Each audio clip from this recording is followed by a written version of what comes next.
Bedtime is often seen as a comforting ritual that signifies the end of a long day. It's a time to unwind and let go of any stress or worries from the day. As we settle into our comfortable bed, we expect to wake up feeling rested and rejuvenated with the promise of a new day to come. But what if this peaceful moment was shattered by a sudden, unexpected tragedy? Such was the case in the early morning hours of July 18, 2018 in Dublin, Ohio. What was meant to be a restful night's sleep turned into a nightmare for one individual. As they closed their eyes, it would be for the final time, and the events that transpired would leave a community in shock and investigators searching for answers. Let's dive into the case of Mr. and Mrs. Osborn.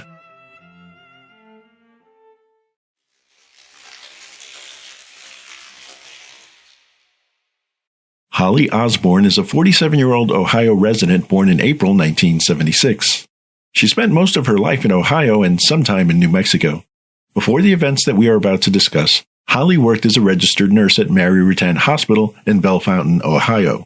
She chose nursing as a career because she wanted to make a positive difference in people's lives by providing care, comfort, and support to patients and their families. Holly was married once before and had one child with her former spouse. Her father resided in the Quincy area at the time of the incident, and it was to him that she would reach out for help.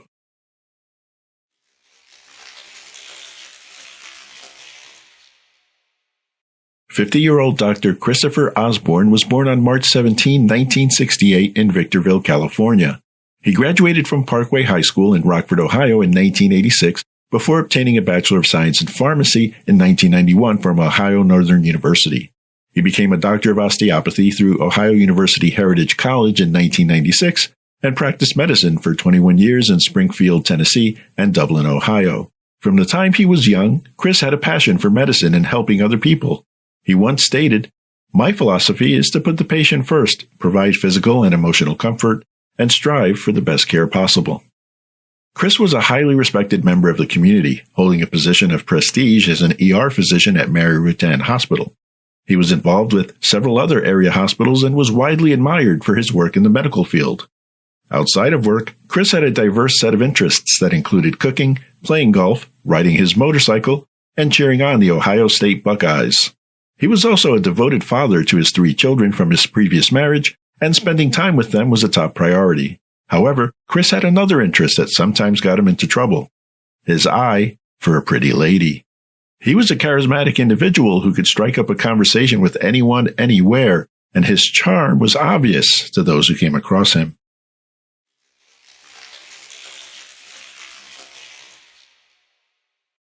Holly and Chris met while working at Mary Rutan Hospital. After a period of dating, they got engaged and married relatively quickly in 2016. Their union would mark the second marriage for both. They moved into a 4-bedroom, 3.5-bath, nearly 5,000 square foot home that they rented in a suburb of Columbus, Ohio. Unfortunately for the newlyweds, it didn't take long for adversity to strike. Within months of their wedding vows, Chris admitted to having an affair. This helped set the tone for what would become a highly volatile marriage. Despite his confession, the couple decided they would attempt to work through it. But in the slightly less than 2 years they were married, Chris's infidelity would become an ongoing issue. Holly tried her best to cope with the loss of trust and her growing fear and insecurity, as well as a developing alcohol problem. During the spring of 2018, the couple exchanged text messages that showed a pattern of separating and then making up several times. In one series of messages, Holly said, "I'll never choose to leave you, never." Never being in all caps. Chris replied, "I just don't want to see the hate in your eyes towards me when you get like that." To which Holly responded, "Sorry if I humiliated you. I knew I drank too much and was mad at myself. You didn't do anything wrong." Chris replied, "Do you even want to be with me?" Holly then stated, "Yes, but should I?" Chris closes out the thread by stating, "I want to be with you so much it's ridiculous. I want you to stay sober." The text messages provide a glimpse into the emotional turmoil that the couple was experiencing and the difficulties they faced in resolving their issues. The situation was undoubtedly complex, and it's clear that tensions were running high in the weeks leading up to the horrific incident.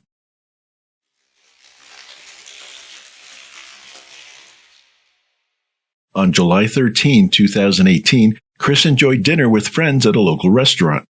After arriving home, Holly was in a suspicious frame of mind. She went through Chris's phone and found text messages he had sent to a waitress he had met that night.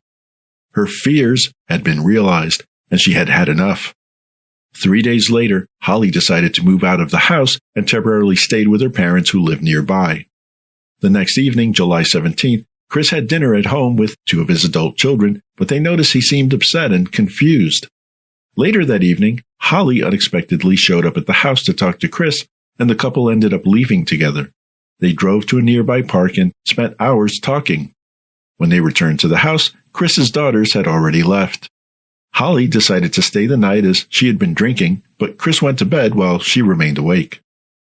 Sometime between 11 to 11:30 that night, one of Chris's daughters checked her Instagram and noticed a cryptic post by Holly that read, "If I die tomorrow, what would be the one thing you will always remember about me?"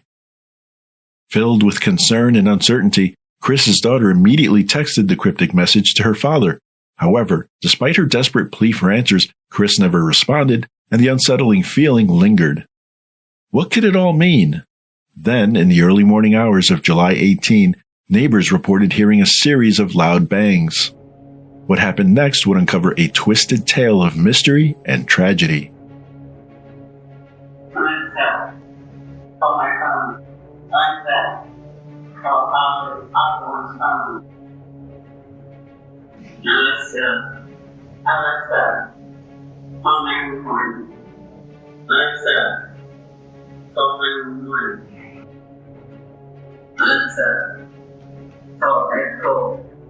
According to Holly's account, she had been drinking on the evening of July 17 and eventually blacked out. She does not remember much of what happened next, except that when she woke up, she found her husband Christopher shot to death in their bed. In a panic, she searched for her cell phone to call 911 but couldn't find it, so she used an Alexa device to contact her father, Ed Cole.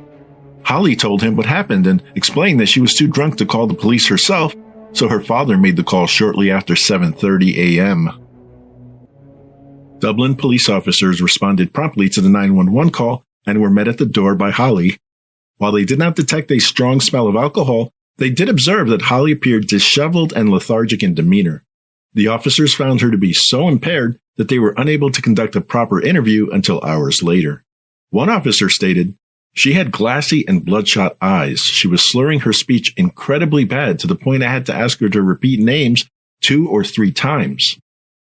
As officers searched the home, they discovered Chris lying in the couple's bed with 3 gunshot wounds to the head.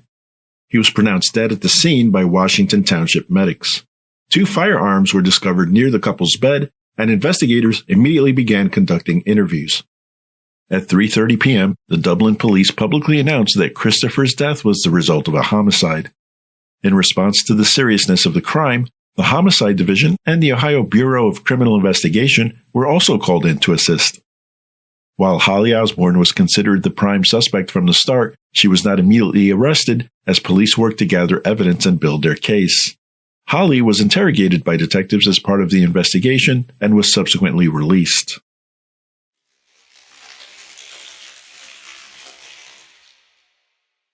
"9 months after Chris was found dead in his Dublin home, Franklin County prosecutors charged Holly Osborn with 2 counts of felony murder.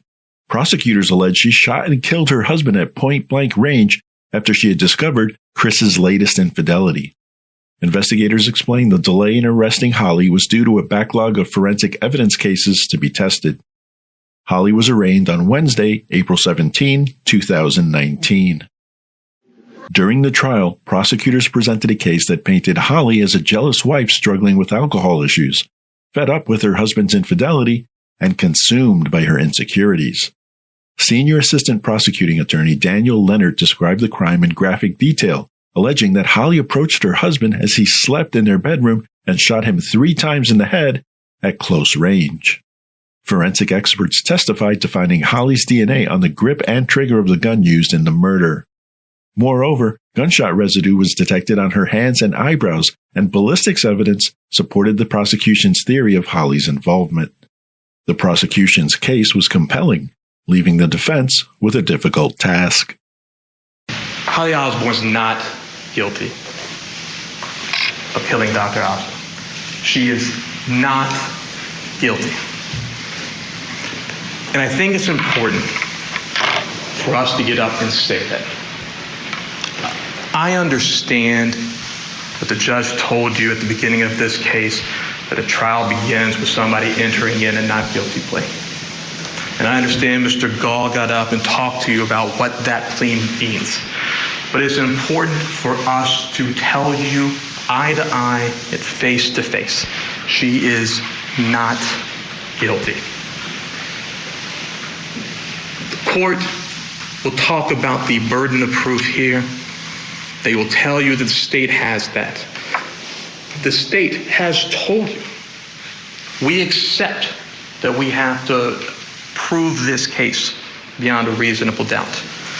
They have told you, hold them to that burden. Ladies and gentlemen, all we're going to ask of each and every one of you is to do that. To follow your admonitions, to follow your oath, and to follow the law in this case. At the outset of the trial, Holly's legal team sought to have the gunshot residue test and statements made to police on the day of the murder deemed inadmissible, citing Holly's alleged intoxication during the police interview. However, the court ultimately rejected this argument, upholding the admissibility of this evidence. During cross-examination, the defense continued its efforts to challenge the prosecution's case by attempting to discredit the gunshot residue testing, questioning whether the death was a homicide or suicide, and even scrutinizing police interviews of Dr. Osborn's former employees. In the end, Holly Osborn was convicted of the murder of her husband, Dr. Christopher Osborn, while he slept in their Dublin home in 2018. A Franklin County judge subsequently sentenced her to 18 years to life in prison. Holly's public defenders indicated that she plans to appeal the case and requested that she be granted a bond while the appeal process takes place. However, the judge denied the request for bond, meaning that Holly would remain behind bars while the appeal process moves forward.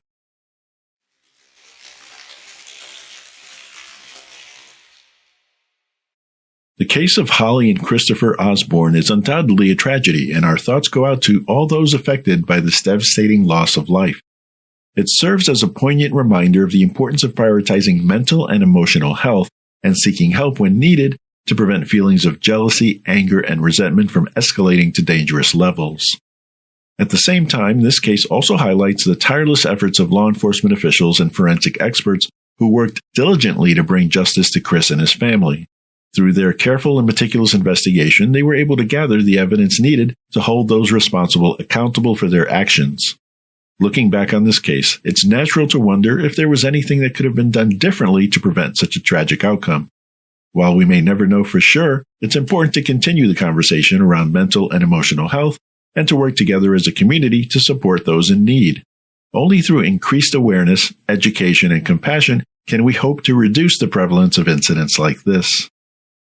What are your thoughts on this case? Do you believe there are steps that could have been taken to prevent this needless loss of life? As usual, feel free to share your thoughts below.